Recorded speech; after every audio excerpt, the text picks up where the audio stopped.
guys! So ngayon, pupunta kami sa Cloud9. So mula dito sa Kogyo Gate 1, maglalakad kami patungo sa Cloud9. Wow!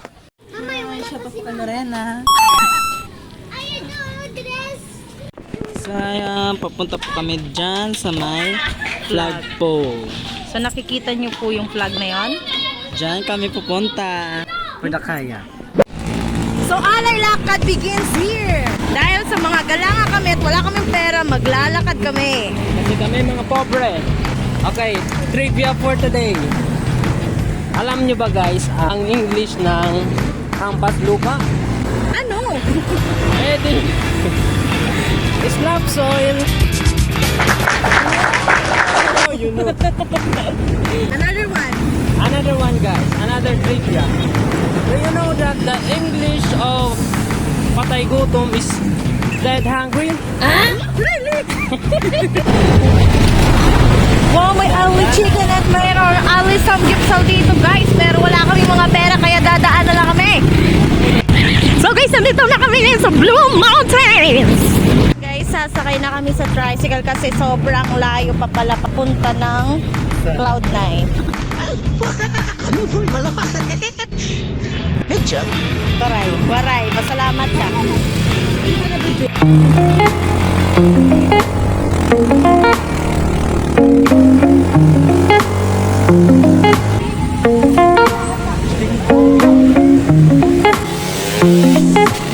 Hi again! Andito na kami ngayon. Sa club na. Okay, so palapit na po kami ng palapit. Whew!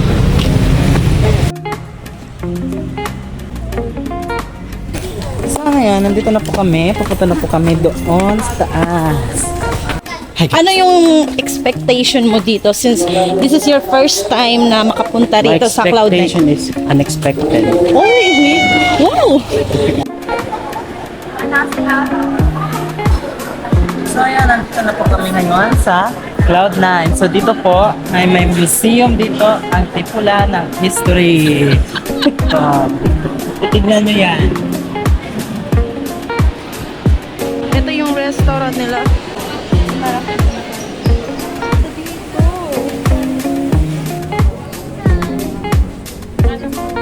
So, yun na yung flag na nakikita natin mula sa ibaba. Hala, ang ganda. Ayaw mo ba pumunta doon? Gusto. Kaso, Wala pera. so yun yung fish pan nila guys. Parang swimming pool lang eh. Kita na yun. May mga angels doon guys.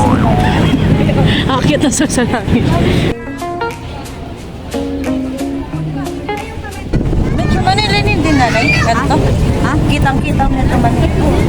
Yan, so kitang-kita ang buong Metro Manila. Napakaganda talaga dito guys. Kitang-kita ang buong Metro Manila. Tapos ayun yung Manila Bay. Namit at siya ito na mayon volcano. Mount Pinatubo. Ah, Batangas ba yun? So yun na yung Ambon. Ching!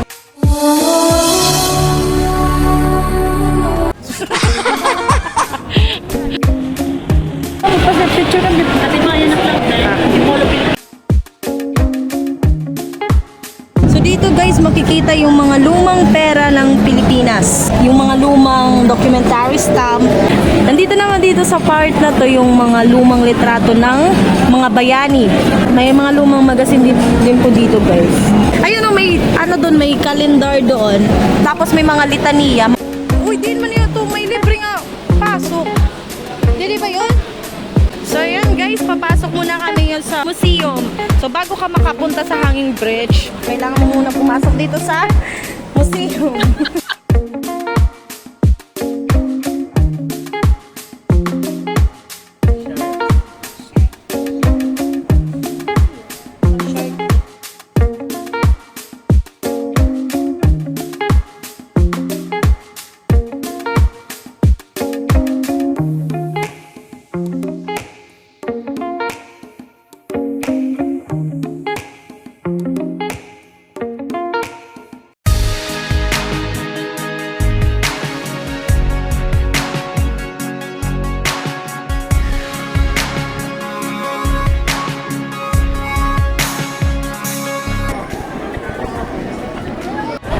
Kuya, kaya mo yan, kuya. Kuya, kaya mo yan. Panindigan mo yan kasi ginusto mo yan. Lower. Ah!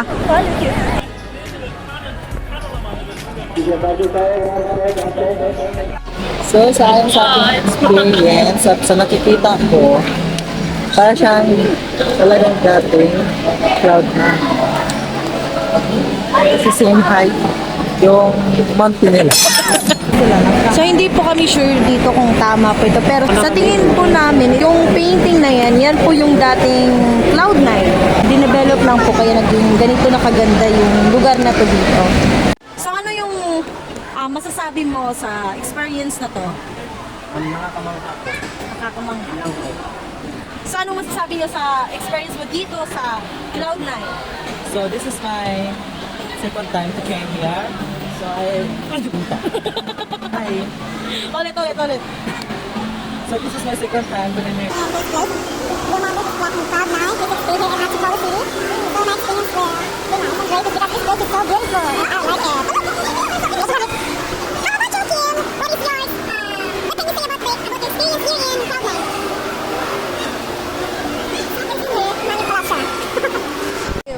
Umuulan talaga dito, guys. We're stranded in here.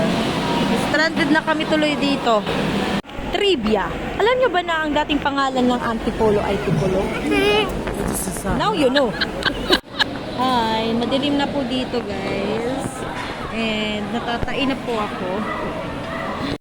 At ngayon nga, habang kami ay napapao dito sa Cloud9 ay hindi namin inaasahan na susugod pa lang aming mga mahal na kapatid. Kita na yun. Ate, libre mo. Ito po ang view dito sa Cloud9 kapag gabi. Ingay mo. Nagbablog ako. Uuwi na po kami ngayon.